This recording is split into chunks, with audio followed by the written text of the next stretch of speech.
Jonte and Rich. Thursday, August 27th. September is like right here.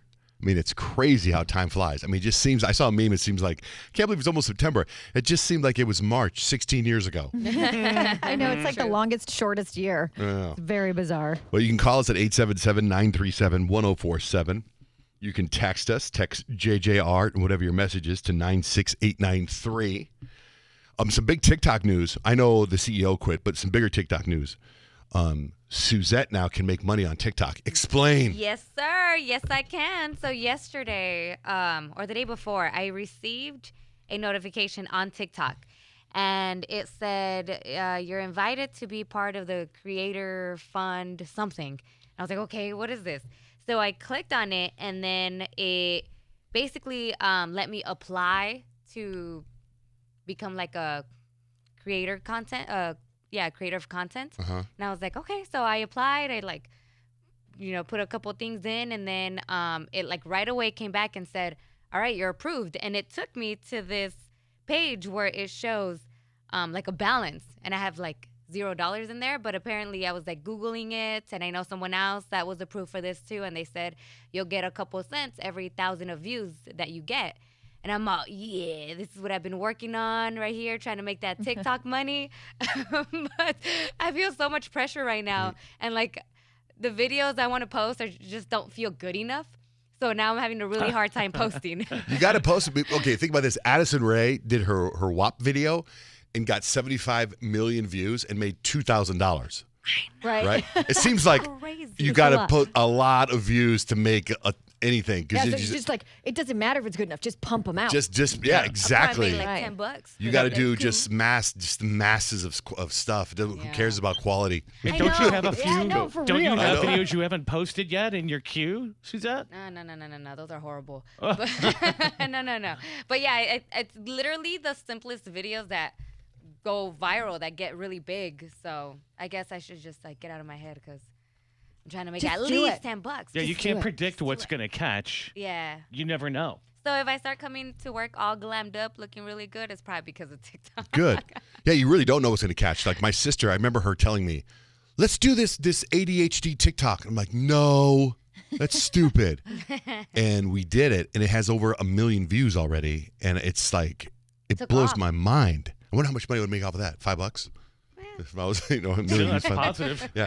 I asked Bill to come in here producer Bill to come in here because this whole yesterday was an incredible day with protests and everything that happened, right? But with the NBA world, like even if you're not a fan of basketball, you're not a sports fan, you were affected by what happened yesterday, right? And I had dinner with my family last night, and we're talking about everything that happened, and I have sons that are basketball fans, and we're having this conversation. And although my kids are really smart and educated in the basketball world, I trust Bill more. So Bill is in here. Can you go over what happened yesterday, Bill? Well, in sports in this country, when it's canceled, it's usually because of tragedy or because of weather or something, some sort of circumstance that we can't control. I've never seen this before where players have just decided to, I see the word boycott a lot. I mean, when I look at this, I see a strike. I see players saying we are not going to play because we believe in this issue so much. And for the NBA to survive the coronavirus, to create this bubble in Orlando and spending millions of dollars and in fact losing money because they can't have fans at these games, for the players to be in this situation, and now they are walking out in the name of social justice. It is, to me, extraordinary and admirable to see what they're doing. So here's what I was trying to figure out. So this is what I was talking about at dinner last night. So like some teams are boycotting. So the games aren't like tonight. The Lakers supposed to play Trailblazers. It's not happening, right? That was last night. Yeah. Oh, that was last night. Okay, so that didn't happen. So then I heard, before I went to bed, I heard so LeBron and the Lakers said we're just out. We're done. Same with the Clippers. They're done. But the Trailblazers are still in, right? So what happened last night was the players had a meeting last night, and they what they did was like a poll. Like they voted. Like what do you guys want to do? And the Lakers and the Clippers are the ones that voted to leave the bubble, to end the season. End the season right now.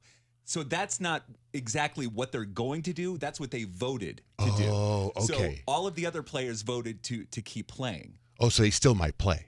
They still might be. I thought it think was it all depends on what happens today. So this morning, 11 a.m. Eastern time, the players are meeting again, and they're going to try to come up with a plan on what they're going to do next. I would expect that all the games today are going to be canceled as well. Where we go after this, I don't know. So it's not like the Lakers and the Clippers are out and the playoffs are continuing. No. Oh, that's what I thought it was. And I was like, boy, this is crazy, like math. And that's how are these people going to be left out? Like certain players be left out and then move on. And there'll definitely be an asterisk of whoever wins. Yeah, I can't imagine the NBA continuing if the Lakers and the Clippers decide. Oh, really? I don't You see think that they'll call the happening. whole season? It's like either everybody's in or everybody's out. Is that what your feeling is? But that would be my guess. I mean, I don't have any inside information on that. I just can't imagine the NBA deciding to continue. Are they like the two best teams or something? They would be the two most visible teams and the teams that are projected to play in the Western Conference Finals. So they wouldn't be in the NBA Finals, but they're the two top teams in the West. But we're in the playoffs right now. Yes. So how many teams are left? There's 16 teams left. Actually, no, less than that. 8 teams left. And for what LeBron James is doing, I mean, LeBron James is 35 years old. He does not have much time left in his NBA career. He is playing for the Lakers, who have a really good chance on winning an NBA championship, even though they're playing in the bubble. For him to say, I am walking out on this season, I think is really incredible. And he's the one that was pushing to have the season. Yes. Yeah, he was the one saying, let's do it in the bubble. So, yeah, it was, I had this moment last night. I've been doing yoga now for about a month, right? And, I grew up Catholic. I've been Catholic my entire life. Catholic, like every Sunday going to church with my mom, CCD, Sunday school, pre-confirmation, confirmation, all that stuff. I did it all. And then when my mom died, I was able to check out other churches and stuff like that because she'd freak out if I went to another church when she was alive, right? So, and when you're at church, you say, peace be with you, all that stuff, right? So I'm in yoga last night, and I had this moment, and I've never done this, and I don't know if this is going to sound selfish or not, but after you bust your ass in yoga, you sit in this savasana, and you have these moments, these spiritual moments, and you're just kind of recovering, and the teacher does this thing where she stretches out your legs, and then she kind of massages certain muscles, and it's a very powerful moment, right? And I'm in the dark. She turns off all the lights, and I'm laying there like a starfish, right? And she's pulling on my arm, pulling my legs, and at that moment, I'm like doing this like spirit, like a prayer almost, right? And I pray for other people. I prayed for my family. And I've done that many times, but it was the first time in my life, and I was almost embarrassed that I prayed for something bigger. I prayed for like the president to do the right thing. I prayed for this country. I prayed for Black lives. I was just in this moment with the teacher, right? I mean, in the yoga class, laying out like a starfish in the dark, with all my body, my spiritual energy just beaming. This is how I felt, right? And then when the teacher, she's doing this thing to the back of my head, it's all quiet. And then all of a sudden I go, peace be with you, to her. And she was like, excuse me? I was like, nothing. No, it was so embarrassed. She didn't go, and also with you. No, I was like, and we just didn't acknowledge it. Almost like if I farted in the class. We just didn't acknowledge it. And then, I Isn't got... it like a namaste? Isn't it like the Catholic Yeah, namaste? but nobody says that. I know, but it was like a moment. But I was just like, I had this, and I've been carrying that with me since last night. And I felt like I was almost embarrassed I haven't done it. But it's like, I feel like the whole world needs to pray bigger than what they are right now, if that makes sense. Oh, yeah. It's just a Everybody crazy, gets that. crazy time.